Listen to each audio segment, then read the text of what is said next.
ছোট ছোট ষাঁড় বাছুর আপনারা দেখতে পাচ্ছেন দর্শক বন্ধুরা, যারা খামারের জন্য নতুন নতুন খামারে যারা খামারিরা সংগ্রহ করতে পারেন আগামী 26-27 কুরবানিকে উপলক্ষ করে যারা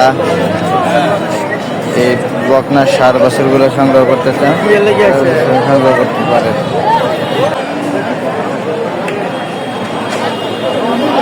কুটিয়ার হাটের সুন্দর সুন্দর লাল লাল ছোট মাঝারি আকারের ষাঁড় উঠেছে। যারা ক্রয় করতে চান নতুন নতুন খামারি ভাইরা তারা কুটিয়ার হাট থেকে লাল লাল ষাঁড়গুলা ছোট মাঝারি আকারের ষাঁড়গুলো আপনারা ক্রয় করতে পারেন।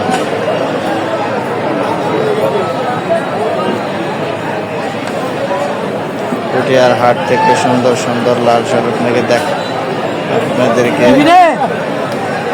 দেখানোর চেষ্টা করছি। দর্শক বন্ধুরা, যারা কুটিয়ার হাটে আসতে চান, হাট বসে সপ্তাহে 2 দিন, প্রতি শনিবার ও বুধবার। খামারি ভাইদেরকে কুটিয়ার হাটে আমন্ত্রণ জানাচ্ছি, আপনারা এসে ষাঁড়গুলো ক্রয় করে খামার জন্য আগামী 26 কুরবানি ঈদের জন্য লালন পালন করতে পারেন।